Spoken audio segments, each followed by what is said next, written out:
Yo, we got more insane Loki and Ragnar powers revealed, the powers that could end immortal beings themselves. We got a scared emu like never before. We got more Shanks. We also jump back to the present with Luffy and more, so make sure to stay tuned for this awesome chapter of One Piece. If you enjoy seeing these One Piece reviews on the channel, I want to keep them coming, chill the pecking with it, and smash that like button to let me know. Make this the video you join the Nakum if you haven't already by subscribing and hitting that notification bell so you don't miss future One Piece reviews and updates. And now, without further ado, let's jump into it, spoilers and all. So the chapter is called Ragnar and starts with Scopper and Ya Rule talking in the castle. Scopper couldn't believe that the treasure of Elbaf had that kind of power. This may go back to why he was guarding Loki's key in the first place when Luffy wanted it. Ya Rule said he never heard anything about the fruit's power and he wasn't sure if it was powerful enough to stop Harold. But luckily and insanely, it was. Ya Rule says it now sends a shiver down my spine just imagining what would have happened if Loki hadn't been here today. So thankfully here Loki is being given the credit he deserves. Nice to see that for once. So we clearly didn't get a misleading twist last chapter. Loki's new power was actually able to end the immortal Herald under Imu's control, which must be talked about in more detail here. Since Kaido said it, all of us think about how Haki is supposed to be king and can overcome devil fruits at times like this. So I think a lot of people are surprised that a devil fruit seems to be what won out in this case, or at least was the key factor, despite strong Haki users being present. Now, it's important to note that Conqueror's Haki did hurt Harold, and like Red Blades and Demon Slayer, slowed down regeneration, and enough powerful and consistent Conqueror Haki attacks can lead to victory like we saw with Garp and Roger versus Emu Rocks. And to boot, Loki is a confirmed Conqueror's Haki user too, so there's that aspect to it. It's not like we can say Conqueror's Haki played no role in it. Nonetheless, the fruit is evidently what got the job done, and despite having so many powerful Conqueror's Haki users present, that's what Ya Rule credits the victory too. So we have to try to explain that. The way I look at it is that Devil Fruit powers are probably more important than Kaido's words would suggest. Even Luffy's Sun God Fruit I believe is essential to defeating Emu, which is why I believe Roger said he was too early. I've said before, but I think the drums of liberation that come along with Luffy's Devil Fruit will be tied to freeing people from Emu's control. And beyond that, this immortality that Emu bestows is more than likely the effect of his Devil Fruit powers. So it's not surprising that other Devil Fruit powers can be effective against them. We're going to learn more about it here in a bit, but it definitely seems legendary Devil Fruit Loki with Ragnar has the power to kill Emu's immortals, and that it's tied with his insanely powerful Devil Fruit, although I'm sure it takes an insanely powerful person to wield it effectively too, so want to also give Loki credit where it's due. Either way, if Loki joins Luffy's crew, as both me and Luffy have been hoping he will, then they got an immortal ender on their team, and that will be incredibly useful in the fight against Emu. And to everyone saying he's destined to be a co-ruler of Elbaf, sure, he can be that eventually, just like Scopper settled down in Elbaf after the Roger Pirates finished what they were doing. But first, he can help the Straw Hats find the One Piece and save the world. So drop a hashtag Loki for Straw Hat in the comments as usual if you agree. Back to the chapter, and Shanks remembers some conversations with Harold and Garland.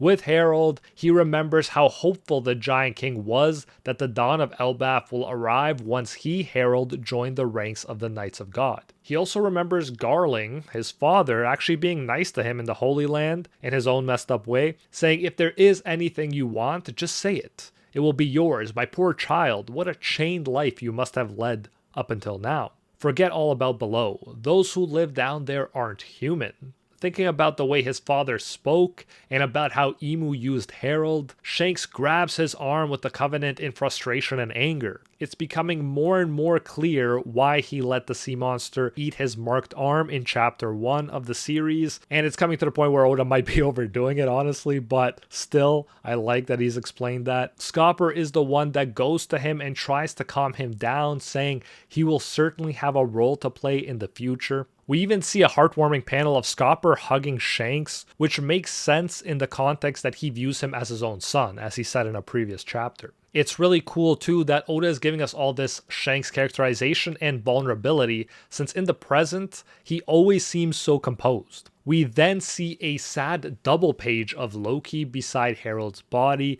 the space reserved for the panels reflecting the giant weight of what Loki just went through and is feeling. He's crying and it's no surprise. His biological mother hated him, Ida loved him and they poisoned her. Then he had to end his father, who had just admitted how much he loved him, who had finally given him all that parental love he was missing throughout most of his life. Obviously, we're hyped for this insane power-up that he got, but at the same time, emotionally, Loki probably hit rock bottom right here. We then hop over to Marijoa to catch up with Imu, and honestly, the Imu stuff we learn is just as fascinating as the Loki power stuff we're going to see later on. Imu is meeting with the elders in the throne room. Imu is actually panting, clearly affected by Harold's death, which is interesting. And what he's about to say here is very fascinating to me. He says, Mu bestowed immortality and strength upon an ancient giant warrior, who is already a rare spectacle in and of himself. A monster. Huff. And someone killed it. Who did it? What is in Elbaf? Huff. Again, that's breathing if you don't know. Breathing heavily. So one, we have Imu himself hyping up Loki's power and being shocked by it. Two, we find out that Imu isn't necessarily always looking through the eyes of his god's knights, or isn't automatically aware of what they're seeing or going through. Even though Harold clearly saw what went down, Imu is unaware of it. So remember how I've been saying Imu is super broken and Oda is going to have to do something about it in the past? Well, seems he's definitely focusing on that now. Not only with Loki's ability to end his immortals, but also by showing us some of his limitations here. Now more than ever, it is clear that he's not all powerful, even if he is super powerful. Mars is the one that says, let us dispatch a mission. We can take advantage of the abyss that Harold left in Elbaf 2, but Imu squashes the idea and says something surprising. Imu says, enough. It will just lead to more casualties among my knights. These covenants come at a price for Mu. Huff, huff. More heavy breathing. So he's admitting right here that he's scared of Loki's power. How crazy is that when we actually put it into words, but it's true. Imu is scared of Loki, at the very least, until he recovers from losing a god's knight and the effect it has on him. He is unwilling to even entertain the idea of going. Imu then continues saying Harold was a scarce specimen of his kind because he swallowed his pride in an attempt to connect with other countries and races. Imu talks about giants and Elbaf, saying those beings are warmongers at their core, a race of warriors. Mindlessly taking them in will only destroy us from the inside.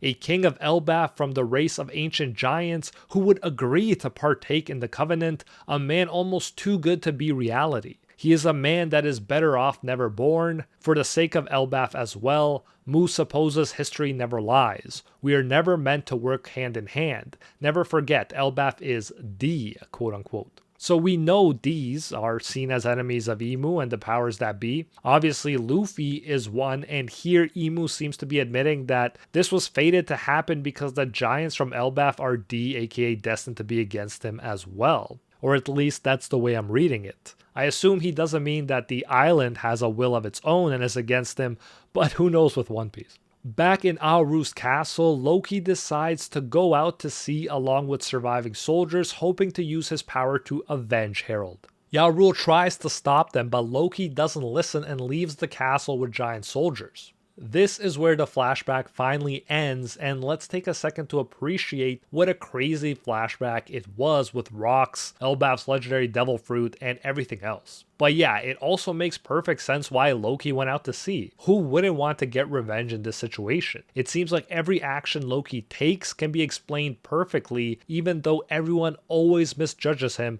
based on his actions. But now we are finally again in the present, and honestly, it feels good to see Luffy again, despite how good that flashback was. After hearing what happened on the day of Harold's death, Hiruden agrees to release Loki, and seeing him be the one to free him from the chains goes a long way too. Hiruden also apologizes, but it won't be all sunshine and rainbows between the brothers because he says he still can't forgive Loki for his other crimes. But thank God Loki has finally been exonerated here. Oda wrote this perfectly so that us fans of Loki would feel 100% vindicated right now for having faith in him, like Luffy himself did. Luffy reflects these feelings and he is overjoyed because of Loki's release. As they're talking, a Draugr, one of Killingham's dream monsters, falls into the underworld. Loki tells Hiruden and the others to go up first since he can fly up there himself. Very cool that he could do that, by the way. Then, in another double page, Loki takes the chains off and jumps to approach the Draugr. Keep in mind, Luffy is on top of Loki as Loki prepares to hit the Draugr with Ragnar. Loki says, "What are you doing over there?" And Luffy just laughs, saying, "I'm so excited to see you fight." And I think Luffy is speaking for all of us here. We all want to see Loki's power in display as much as possible right now. Loki says, "Fine then, show him what you've got, Ragnar." Ragnar says, "Grrr."